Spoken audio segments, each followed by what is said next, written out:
Karoč, žinot, dabar tik tokia mačiau aš tokius videkus, kur ten kažkoks čiuvelis rodos ten Norvegijoje ar kažką, tiesiog pagal akcentą ten aš sprendžiu.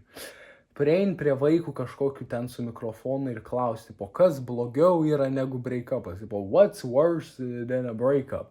Ir vaiks atsako kažkokią nesąmonę, pavyzdžiui, oh, when your phone dies mid-goon, like, bro, you don't even know what that is, like, come on.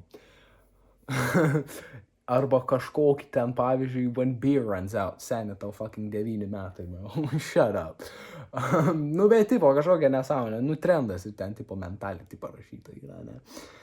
Ir aš pagalvojau, nu, vat jeigu realiai tai pamąsčius, kas ir žiauru, kas ir taip realiai žiauriau negu break-upas. Ir aš supratau, žinot, kartais būn tiesiog kimarinė ramiai savo, ane. Ir už pilvuko čiučiut paėm, nu, tipo, galvoj, oba, visai gal jau būt laikas pašyk. Nu, liaudiškai sakysiu, čia taip jau kam jau nepatink tokia kalba, tai nežiūrėkit, bet tiesiog sakau, liaudiškai pašyk. Kam jau reik, blėt, jo, pašyk. Nu ir nuvarai, nebandai, spaudi, karoč, galvoj, jo, bus, ir nieko.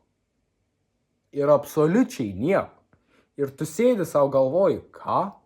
Kas čia dabar buvo? Tada atsistoji nuo tulko, galvoji, nu gerai, gal ne dabar, gal čia tiesiog kažkoks prikolas buvo. Ir tada ir žiaurus nors vėl. Šik. Ir tada vėl pabandai ir nieko nėra. Tai kas čia per nesąmonė? Jūs man paaiškinkit, kas čia per kūno skemas. Ir tada tu turi gyventi su to jausmu, kad tu nori šik, bet tu nieko neiššik. Nu kas čia per, nu aišku, po to, žinai, praeint čiučiut laiko, vienu būdu kitu išeina. Išeina jau kažkaip tas, kas turi išeiti. Nu bet kas čia per nesąmonė? Man prašau, atsakykit kokie tais daktarai, biologai, prašau, man pasakykit, kas čia negerai yra, kodėl.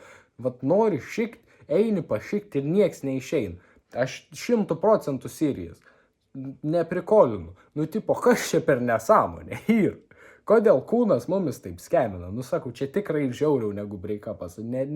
Jokias diskusijas aš neįsiu čia 100% blogiau negu break-upas, kai nori šik, bet negali šik. Nu va, tiek šiandienai, kaip sakant, ačiū, kad žiūri Čiumpos kanalą.